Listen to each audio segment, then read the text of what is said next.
Tonight, a disturbing story out of Norfolk. A convicted sex offender rearrested after going to a place where children gather, which is a violation of his probation. And a woman with a sharp intuition helped police get this man off the streets. Only on 10, Andy Fox is live in Norfolk to explain. So, Andy, tell us how she did it. Well, Lisa Suhay might as well have the name detective in front of her name. That's exactly what she did. Using her phone, texting, getting the information she needed. And the way he said it just gave me a pit in my stomach. That's how the creator of the fairy tree in this beautiful garden, which was established during COVID, where children and others could write to the fairies and they will write back.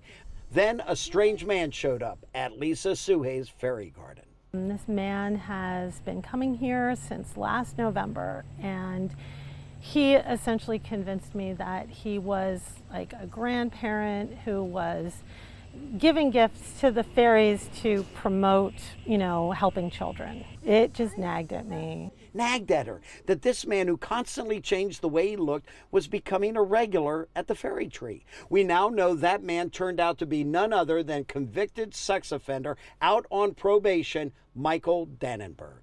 Full of suspicion, Suhay texts back and forth with Dannenberg. I don't have your full name. Help me out here. And he said, it's Mike Dannenberg. When she got the name, she hit Google. As soon as I got his name, I was Googling it. I only came up with one, and it was a middle name of Earl. So I said, is your middle name Earl by any chance? And he texted back, did the fairies tell you that? I said, Google.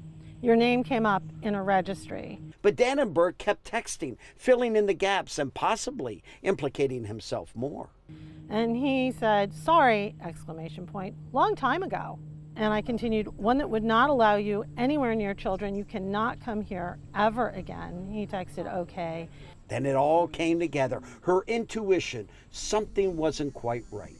I don't want anything from you. I don't care how long ago it was. You stay away from these children. And he didn't respond to that. Suhay calls nearby ODU police. Norfolk police would show up too. Once you see what he did to a 4-year-old little girl, there was no way that you could look at this series of events, and he knew he couldn't be here. He knew it was part of his probation, that he's not allowed anywhere near where children congregate. And he was here 5, 6 times that I can document just from these text messages. Yeah, that's the way she was able to figure it all out. The fairy tree right behind me. We reached out to Dannenberg. He is in the Virginia Beach jail. He refused any comment and refused to give us an interview. That's the latest from Norfolk. Andy Fox, 10 on your side.